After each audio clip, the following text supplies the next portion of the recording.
Panorama group, जो सोचता है वो करता है।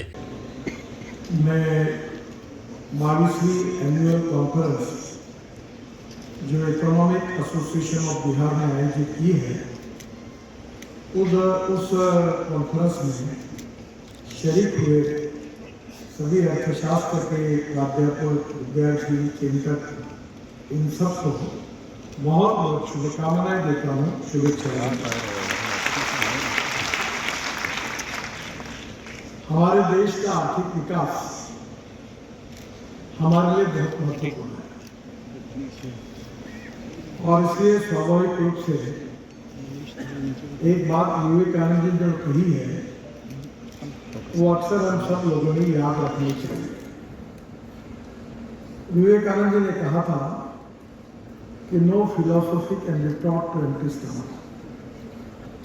खाली पेट को कोई तत्व ज्ञान सिखाया नहीं जा सकता और इसलिए हमारे समाज में रोटी, कपड़ा और मकान, इन मूलभूत बातों की जो गंभीर समस्या है, उसको सुलझाना ही हमारी सबसे बड़ी प्रायोरिटी है। पंडित दीनदयाल उपाध्याय जी ने अपने सामाजिक आर्थिक चिंतन में बहुत अच्छी बात कही है। उनका ये चिंतन अंत्योदय के नाम से प्रसिद्ध है। उन्होंने कहा था कि समाज के जो शोषित है, पीड़ित है, दलित है, जो सामाजिक, आर्थिक, शैक्षणिक दृष्टि से पिछड़े हुए हैं, जिनके पास रहने के लिए मकान नहीं है, खाने के लिए रोटी नहीं है, शरीर पर कपड़ा नहीं है, उस दरिद्र नारायण को हम भगवान माने और उसकी निरंतर सेवा करते रहे। और जिस दिन उन व्यक्तियों को रोटी, कपड़ा और मकान मिलेगा, उसी दिन हमारा कार्य पूरा होगा, ऐसा हम समझेंगे। यही चिंतन हमारा सबका उद्देश्य है और इसलिए जब राजनीति में काम करने वाले मेरे जैसे जो कार्यकर्ता हैं, वो अक्सर इस बात को याद रखते हैं कि politics is an instrument of social economic reform. सामाजिक आर्थिक परिवर्तन का राजनीति एक प्रभावी उपकरण है और इसलिए आर्थिक दृष्टिकोण ये बहुत महत्वपूर्ण है। पर कौन सा आर्थिक दृष्टिकोण होना चाहिए, फ्यूचरिस्टिक विजन क्या होनी चाहिए, फ्यूचरिस्टिक टेक्नोलॉजी कौन सी है और फ्यूचरिस्टिक प्लानिंग क्या है, ये बहुत इंपॉर्टेंट है। मैं बहुत बार एक बात को याद करता हूँ कि you can donate art but you can not donate vision.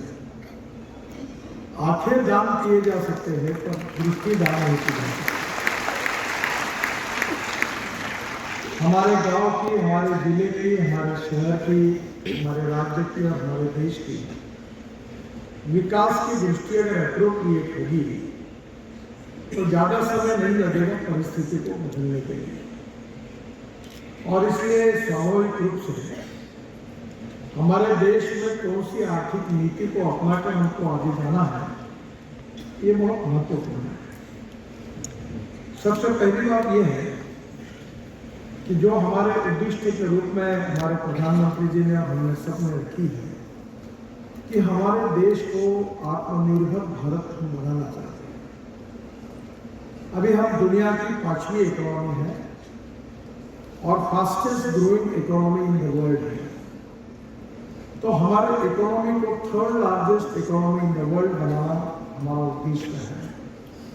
$5 trillion की इकोनॉमी बनाना, आत्मनिर्भर भारत बनाना, भारत को विश्वगुरु बनाना, ये सब करने के लिए हमको सही नीति को अपनाना पड़ेगा। और वो सही नीति क्या होगी और उसका क्रियान्वयन कैसा होगा, यह स्वाभाविक रूप से उसकी सोच रखते हुए भविष्य की योजना बनानी होगी। और इसलिए स्वाभाविक रूप से हमारे देश में उस दिशा में जाने के लिए हमें सोचने के लिए यह एनुअल कॉन्फ्रेंस जो अलग अलग लोगों के महत्वपूर्ण विचार आप सुनेंगे, वो आपको निश्चित रूप से दिशा देगा। कम्युनिस्ट पार्टी ने हमें आमंत्रित किया था। मैं एक डेलीगेशन लेकर चाइना गया था तो चाइना में जैसे हम उतरे तो शंघाई कहते शहर, वहाँ बड़ी बड़ी बिल्डिंगें बन रही थी, मार्केट बन रहे थे। तो मैंने उनको प्रश्न पूछा कि पैसे कहाँ से आए। तो जैसे हमारे यहाँ नॉन रेसिडेंशियल इंडियंस NRI कहते हैं, वहाँ मंगोलियन वंश के नॉन रेसिडेंट चाइनीज ये वर्ल्ड में बड़े धनवान हैं और उनको सरकार ने ओपन कर दिया और जिसके कारण बड़े प्रमाण पर वहाँ इन्वेस्टमेंट आई और शंघाई में बड़े बड़े hotel, building, convention centre, public private investment से शुरू हो गए। और जब मैं कम्युनिस्ट पार्टी के अध्यक्ष जी को मिला तो चर्चा करके मैंने पूछा कि कम्युनिस्ट विचारधारा तो उसको अनुमति नहीं देती। ये जो आप public private investment, liberal economy, क्योंकि आप तमाम हमारे एक स्वतंत्र पार्टी भी थी, बताने के लिए भूल गए, वो अमेरिकन साम्राज्यवादी विचारों के आधार पर लिबरल इकोनॉमी की बात करते हैं। तो स्वाभाविक रूप से ये आप इतने बड़े प्रमाण पर ये कैसे अलाउ कर रहे हैं? केवल लाल झंडा छोड़कर सब बातें आपने बदल दी। तो उन्होंने मुझे कहा कि हमें हमारे देश की प्रगति और विकास करना और इसलिए समय के साथ जो भी आवश्यकता होगी उसके साथ हम बदलेंगे। So there is nothing is rigid in economics. जो कल था वो आज नहीं, आज है वो कल नहीं। और हमें समय के साथ ये समझना होगा, उद्देश्य एक ही है। पर जैसे आप कहते हैं कि कोई डिसीज होता है तो कौन सा इंजेक्शन है जिससे हमको आराम मिलता है, ये इम्पोर्टेंट है। और इसलिए हमारे इकोनॉमी में इन सब बातों का विचार करते हुए आपको आपकी इकोनॉमिक सोच में ये सोचना होगा कि हमें क्या करना चाहिए। मैं आपको ये सुझाव दूंगा कि इसमें सबसे इम्पोर्टेंट चीज है वो है गांव, गरीब, मजदूर और किसान। हमारे देश में करीब 130 सामाजिक, आर्थिक, शैक्षणिक दृष्टि से पिछड़े हुए डिस्ट्रिक्ट हैं, 500 ब्लॉक्स हैं और उनको सामाजिक, आर्थिक और शैक्षणिक दृष्टि से प्रगति और विकास की ओर ले जाना और उनकी विकास को प्राथमिकता देना, ये हमारा सबसे इम्पोर्टेंट प्रायोरिटी भी है, कर्तव्य भी है। उस समय रशिया का जो सोशियो इकोनॉमिक मॉडल था उसका उनको उस समय प्रभाव था और स्वाभाविक रूप से सरकार ने ये तय किया कि हर चीज सरकार डालेगी। 5 सितारा होटल सरकार डालेगी, पावर प्रोजेक्ट सरकार डालेगी, सब कुछ सरकार करेगी। गोल्ड माइन भी सरकार की, कोल माइन भी सरकार का, सब कुछ। अब मैं भारत सरकार में कमेटी का चेयरमैन हूँ, मेरे साथ वित्त मंत्री भी है और जब कमेटी होती है तो यही एक घाटे में गया, वो घाटे में गया, सोने की खान भी घाटे में गया। तो मैं सोचता हूँ कि ये तो ऐसी विचित्र बात हुई कि जिसका राजा व्यापारी उसकी जनता भिखारी।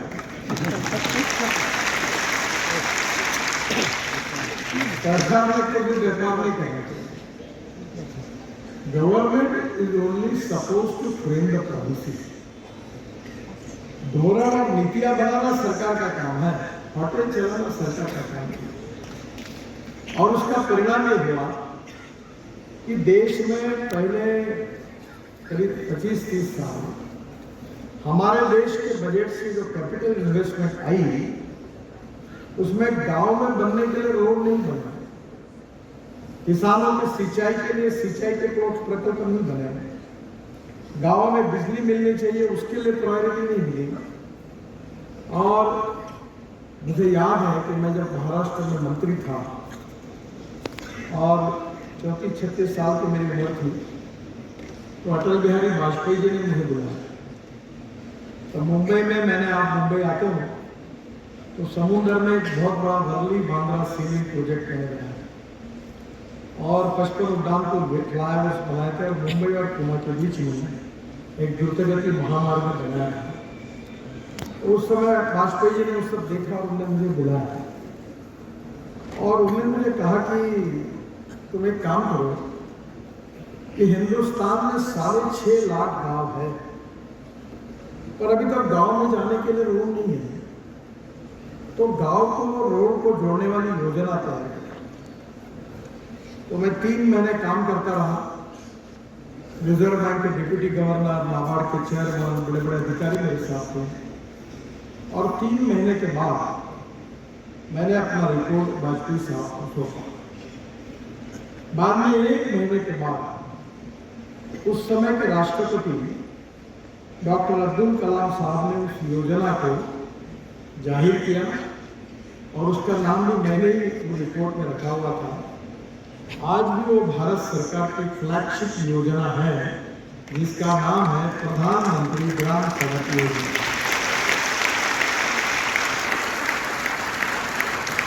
और उस योजना के रिपोर्ट में ये लिखा गया था, और मैंने गवर्नमेंट के रिपोर्ट के बाद भी बड़ा लिखा था कि गांव की स्थिति अच्छी नहीं है। गांव में स्कूल की बिल्डिंग है तो टीचर नहीं है, टीचर है तो बिल्डिंग नहीं है, दोनों है तो विद्यार्थी नहीं है, तीनों है तो पढ़ाई नहीं है। 3-3 महीने गांव के बच्चे बाढ़ के कारण स्कूल में नहीं जा सकते। गांव में हॉस्पिटल है, बिल्डिंग है तो डॉक्टर नहीं, डॉक्टर है तो बिल्डिंग नहीं, दोनों है तो नर्स नहीं, तीनों है तो दवा नहीं। वेटरनरी हॉस्पिटल के बारे में कोई बोलने की स्थिति नहीं थी उस समय। और इसलिए मैंने कहा कि जब ये नाबार्ड के चेयरमैन और रिजर्व बैंक के डिप्टी गवर्नर ने इसको इनॉफ किया, लेकिन हिंदुस्तान के 6.5 लाख गांवों को अगर हम मजबूत रोड से जोड़ देंगे तो हिंदुस्तान का जीडीपी 1,14,000 करोड़ से बढ़ेगा। गांव के फल, फूल, सब्जियां, दूध शहरों में आने लगेगा, बच्चे स्कूल में जाने लगेंगे और जीवन उनका सुधर जाएगा। पर इसको प्रायोरिटी नहीं मिली। और उस समय पंडित जी के समय 3 बातों की चर्चा देश में हुई, क्योंकि आर्थिक दृष्टि से इन सब बातों का विचार करना आवश्यक है। क्योंकि जो जो विचारों के लोग थे उनका उद्देश्य एक था, उनके प्रति सम्मान रखते हुए तो 3 मॉडल की चर्चा देश में चल रही थी। एक पंडित जी का रशियन मॉडल था जो सोशलिज्म और कम्युनिस्ट विचारधारा से प्रभावित था। फिर दूसरा था वो कम्युनिस्ट विचारधारा का मॉडल था दुनिया के मजदूरों को, वो वर्ग विग्रह के आधार पर मजदूरों का शोषण हो रहा है इस बात को लेकर वर्ग विग्रह की बात करते थे। फिर तीसरा जो था समाजवादी था, और उसमें भी बड़े बड़े नेता थे। पर आज जब आप देखिए 1947 के बाद आज 75 साल हुए हैं, 75 साल में क्या परिणाम हुआ? तो जो पंडित जी का सोशो कम्युनिस्ट मॉडल था वो भी समाप्त हो गया। समाजवादी पार्टी और समाजवादी विचार भी लगभग समाप्ति के कगार पर खड़ा है। और कम्युनिस्ट विचारधारा चाइना और रशिया में भी समाप्त हो गई। एक हंगेरी करके राष्ट्र है, मैं वहां गया था तो वहां एक गार्डन में गया, माइग्रेशन हुआ। और आज एक समय 90% जो rural agriculture, tribal, forest India था वो अब 60-65% हुआ। और इसका कारण हमने गांव, गरीब, मजदूर, किसान को और जल, जमीन, जंगल और जानवर को निगलेक्ट किया है। और इसलिए हमें टेक्नोलॉजी का उपयोग हमको करना है। और जल, जमीन, जंगल आधारित अगर इकोनॉमी डेवलप होगी तो हम समृद्ध और संपन्न हो सकते हैं, कोई गांव छोड़ के नहीं जाएगा। मैं आपको 2 इंपॉर्टेंट फिलॉसफी की बात करूंगा। एक फिलॉसफी बहुत ही इंपॉर्टेंट है। तो आपके यहाँ मधुबनी के पेंटिंग्स के मैंने खरीद के मैं दुनिया में, ऑस्ट्रेलिया में, जर्मनी में उनको देखा, ताकि ये हमारी कला है, उसको हम प्रोत्साहित करें, उसको मार्केटिंग करें, उसको ब्रांडिंग करें। तो प्रॉब्लम यही है कि knowledge to wealth is the future. अब future, knowledge to wealth is the future, तो this type of knowledge we need, that is to be very important. Knowledge है कि आप अभी चंद्र पर जाना है, इट्स इंपॉर्टेंट। पर यहाँ बिहार में रास्ते गड्ढे, वहां चंद्र दिख रहा रोड पे, उसका क्या करना? पहले यहाँ के चंद्र को देखना पड़ेगा, बाद में उसको देखिए। तो you need to have appropriate planning, appropriate vision by which you can make the progress and giving relief to the people at large. ये इम्पोर्टेंट है।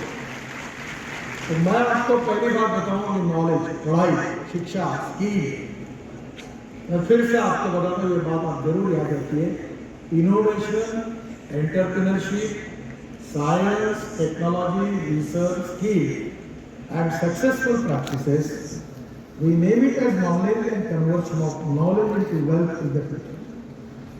अभी ऋषि साहब बता रहे थे कि आर्टिफिशियल इंटेलिजेंस का बिहार में पहली बार आपको शुरुआत हो रही है, और मैं ये मानता हूँ कि information technology and bio technology in the future, और हमारा भविष्य उसके साथ जुड़ा हुआ है।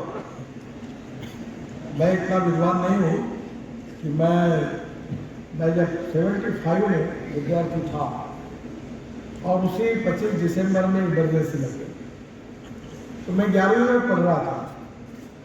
तो उस समय मैं एक्टिविस्ट के रूप में जयप्रकाश जी के आह्वान पर उसी आंदोलन में जुड़ गया।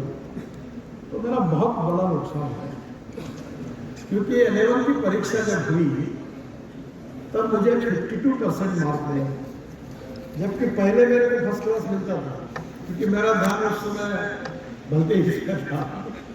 और जब मैं मेरे घर में मेरे माता पिता मेरी बहनों की इच्छा थी मैं इंजीनियर हूँ, पर इंजीनियरिंग को एडमिशन थी, मिनिमम क्वालिफिकेशन था कि 50% से ज़्यादा साइंस ग्रुप में मार्क होने चाहिए, तो इंजीनियरिंग एडमिशन के लिए आप क्वालिफाई करें।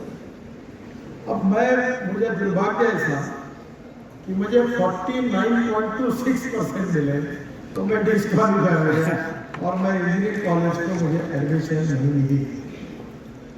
अब मुझे 9 डॉक्टरेट डिलीट्स मिली, 9 डॉक्टरेट, और उसमें से 5 डॉक्टरेट डिलीट्स मेरी एग्रीकल्चर साइंस, कृषि विज्ञान में।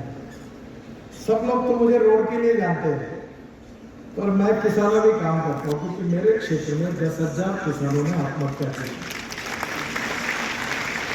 तो मैंने ये तय किया कि मैं अपने जीवन में ये आत्महत्या को रोकने के लिए काम करूँ।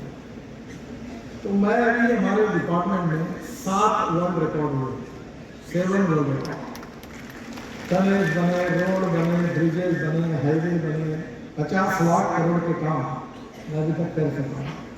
तो मुझे जब बड़े अधिकारी हमारे इंजीनियर से उनके गलत फहमी है कि मैं इंजीनियरिंग का एक्सपर्ट हूँ, तो उनको लगता है कि ये टेक्निकल क्वेश्चन सब पूछेंगे।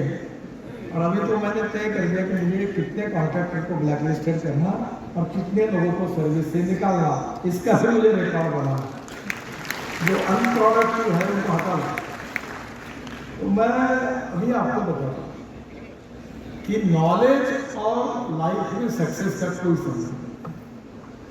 मेरे साथ मेरा एक दोस्त था, वो लॉ में ऐसे विकल के बेचारा लॉ बना, और आज वो हिंदुस्तान के मशहूर 10 एडवोकेट में है, और जो बहुत मेरिट में आया था उसकी प्रैक्टिस नहीं देखी।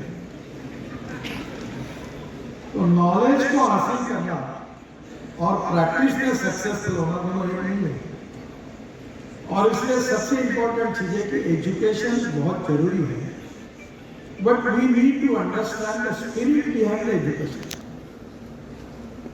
एक बहुत अच्छी बात हुई थी, मैं स्कूल में था तो एनसीसी में थे, तो हम लोग, हमारे सार्जेंट ने हमको बताया कि आपका नाम लेंगे तो लेफ्ट राइट करके जाइए, सैल्यूट ठोकिए, सावधान में खड़े रहिए, और वो आपको पूछेंगे व्हाट्स योर नेम, तो आप बड़ा टाइट होकर खड़े होकर बताना sir my name is so and so.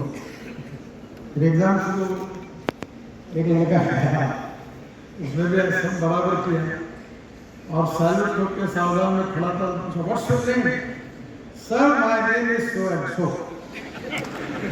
तो ये जो सो एंड सो वाले एजुकेशन में बहुत प्रॉब्लम है। So and so is not very important, The important is the spirit behind the education is very important. Without that, you cannot achieve your goal. That is to be very important. इसका spirit important है और इसलिए education scheme लोगों तक पहुंचाना और सबने doctor बनना चाहिए, इंजीनियर की जरूरत नहीं है। मैं क्रिकेट खेलता हूँ, भिन्नता हो सकती है जब विचार होंगे तो इसलिए स्वाभाविक रूप से हर क्षेत्र में चिंतन करना, मनन करना। We need to plan futuristic planning for our future. और वो जो सोच है, वो सोच ऐसे कॉन्फ्रेंस से हम सबको मिलती है।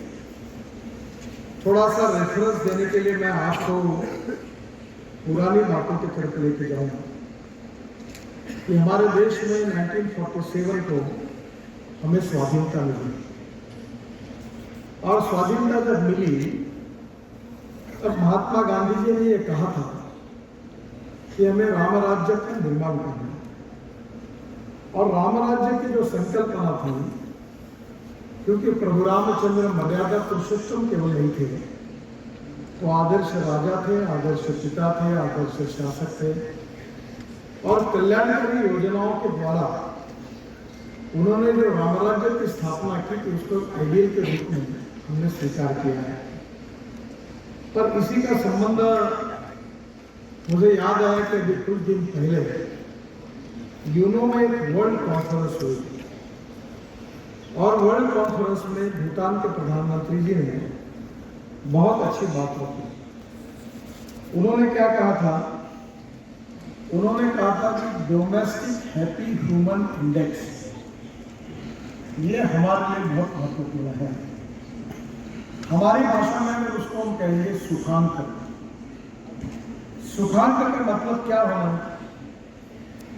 सुखांक का मतलब यही है कि हर गांव में रोड बनने चाहिए, हर गांव में वो गरीब जनता के लिए शुद्ध और स्वच्छ जल मिलना चाहिए, हर गांव में हमारे बच्चों के लिए अच्छी शिक्षा मिलनी चाहिए, 24 घंटे बिजली मिलनी चाहिए, युवाओं को रोजगार मिलना चाहिए, किसानों को फसल के सही दाम होने चाहिए, स्वास्थ्य की अच्छी सुविधाएं होनी चाहिए और हमारे जीवन में मनोरंजन के साथ, आनंद के साथ हैप्पी ह्यूमन इंडेक्स जिसको हम सुखांक कहते हैं, डोमेस्टिक हैप्पी ह्यूमन इंडेक्स, इसको हमने बढ़ाना चाहिए। और मुझे लगता है कि ये कठिन बात नहीं है कि हमारे हर क्षेत्र में ये हैप्पी ह्यूमन इंडेक्स कैसे बढ़ाना और इसका जो संबंध है वो हमारे आर्थिक नीतियों के साथ है, क्योंकि नीतियां बहुत इंपॉर्टेंट है। एक फिलोसोफर ने ऐसा कहा है कि पर्स एंड पर्सन, यानी व्यक्ति और पैसा, इसमें पर्सन श्रेष्ठ है। पर्सन एंड पार्टी, व्यक्ति और संगठन, इसमें संगठन श्रेष्ठ है। एंड पार्टी एंड फिलोसॉफी, यानी philosophy means vision for future, तत्वज्ञान। और हमारी फिलोसॉफी जो भविष्य के लिए हमें निर्माण करनी है वो हमारे लिए सबसे इम्पोर्टेंट है।